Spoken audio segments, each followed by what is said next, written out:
Halo Bapak Ibu dan rekan-rekan semua, berjumpa kembali bersama saya Ricky Martono yang kali ini akan membawakan topik dengan judul Strategi Memotong Gaji Karyawan di Masa Krisis. Wah, kelihatannya kok serem ya, motong gaji ya. Nah, tapi kita lihat nih, ada langkah-langkahnya nih ya. Karena selain untuk kepentingan perusahaan, kita juga harus menjaga loyalitas dan kepercayaan karyawan kepada perusahaan ya. Nah, latar belakangnya apa sih? Nah, krisis ekonomi itu latar belakangnya, sehingga mendorong perusahaan untuk berusaha, bahkan kadang terburu-buru untuk melakukan efisiensi. Jadi potong biaya sana sini, ya.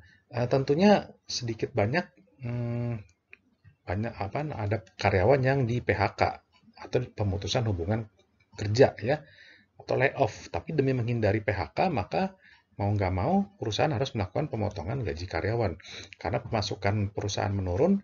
Sementara cost-nya juga mungkin tetap, sehingga profitnya turun, bahkan mungkin minus. Sehingga mau nggak mau, demi menghindari PHK dan ada biaya yang dipotong, maka eh, sedikit banyak ada perusahaan yang memotong gaji karyawan.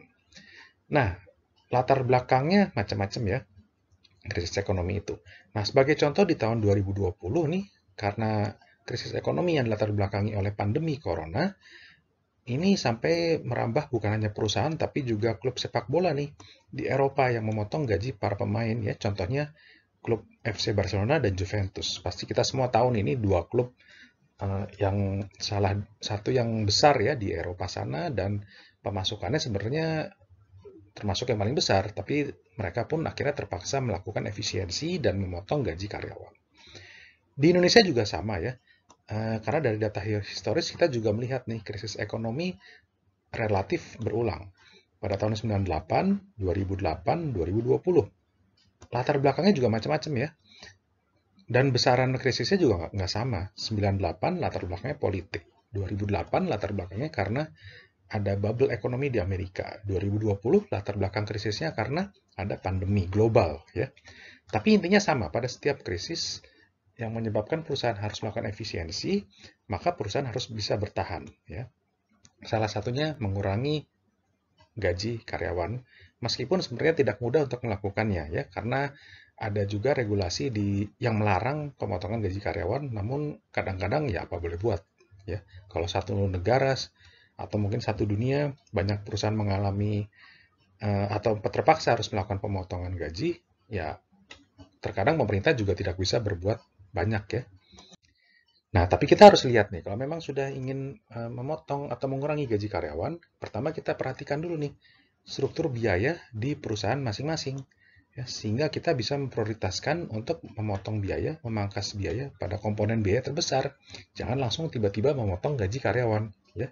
Misalnya ada supplier yang nggak benar ya kita hilangkan, ada produk tidak menguntungkan kita tutup, ada cabang yang tidak perform ya kita tutup. Jadi kita lihat dulu nih langkah-langkah awal ya supaya apa? Supaya karyawan tahu dan paham dan percaya bahwa manajerial di perusahaannya sudah melakukan langkah-langkah untuk menghemat biaya ya sebelum menyentuh ke gaji karyawan ya.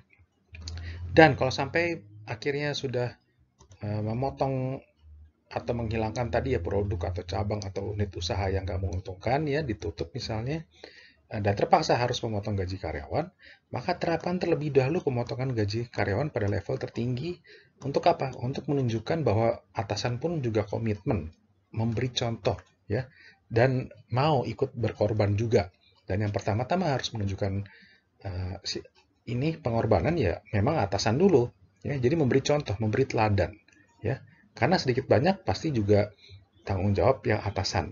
Selain itu, kalau sudah di level tertinggi, eh, mestinya sih ya mereka juga sudah tidak terlalu tergoncang kondisi ekonominya ya dengan pemotongan gaji. Tapi itu dibandingkan dengan level terendah di perusahaan, yang mana mereka masih sangat tergantung dengan gajinya ya. Jadi pemotongan sedikit, wah itu dampaknya besar sekali terhadap kehidupan sehari-hari mereka. Ya. Nah, jadi pertama, level teratas wajib mempersiapkan dan mengeksekusi strategi penghematan biaya. Tadi contoh-contohnya ya. Dan meyakinkan karyawan bahwa kondisi perusahaan mampu bertahan melewati krisis, ya, melewati badai. Meskipun Tidak ada yang bisa menjamin kapan, ya. Kapan pasti selesai, nggak ada yang bisa menjamin. Tapi langkah-langkah dan strategi sudah disiapkan atasan, ya, disiapkan oleh manajerial. Nah, itu yang paling penting. Sehingga dengan berbagai macam pengorbanan harus bisa meyakinkan karyawan bahwa perusahaan akhirnya akan bisa melewati semua cobaan ini gitu ya, semua krisis ini. Langkah kedua, pemotongan gaji perlu menunjukkan kepedulian level teratas. Nah, itu tadi, level teratas dulu yang dikurangi gajinya atau tunjangannya misalnya ya.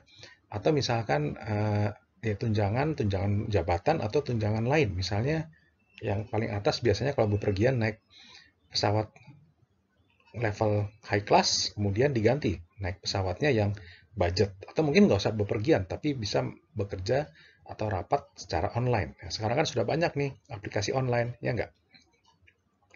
Nah, pada tahun 98 di Indonesia, beberapa perusahaan Indonesia memang melakukan pemotongan gaji pada level direksi terlebih dahulu sebelum memotong gaji karyawan level-level bawahnya. Ya. Nah, pada tahun 2020, Garuda Indonesia contohnya nih juga menghapus tunjangan direksinya. Ya. Ini langkah untuk menunjukkan sense of crisis ya.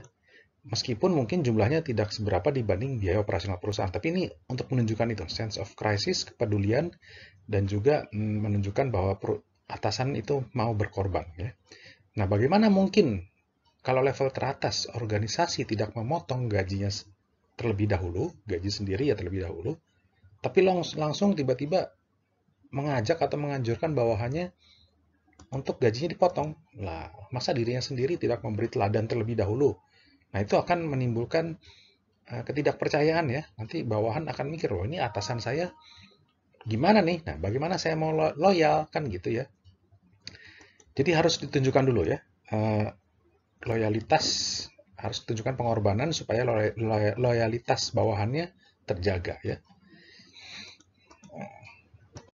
Nah, langkah ketiga, direksi perusahaan melakukan usaha-usaha yang dapat menumbuhkan optimisme karyawan ya. Jadi bersamaan dengan langkah pertama dan kedua tadi, misalkan sudah ditunjukkan kita akan ada usaha ekspansi, usaha mendapat klien baru, usaha-usaha untuk misalnya tetap terus melakukan pengembangan skill, keahlian karyawan sehingga harapannya setelah krisis berlalu, keahlian karyawan tetap tajam dan siap ngebut gitu ya, meraih sales setelah krisis dan sebagainya. Ya, yang penting harus ada usaha-usaha yang meyakinkan.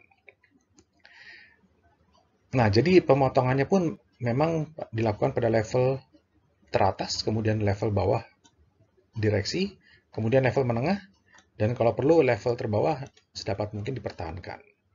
Dan jangan dilakukan mendadak gitu ya, tiba-tiba langsung ini ya, karena bisa menimbulkan ketidakpercayaan karyawan kepada atasan ya. Harus dilakukan dengan tadi ya, beberapa step-step, kemudian mungkin setelah step-step dan pengorbanan dari atasan dilakukan, mungkin harus ada rapat juga nih ya, bahwa kemungkinan akan dipotong dan sebagainya gitu ya. Jadi langkah-langkah tadi harus dilakukan dulu sebelum melakukan pemotongan gaji karyawan. Oke, terima kasih. Sekian diskusi dari saya pada kesempatan kali ini. Silakan follow IG saya di ricky.vmartono. Terima kasih.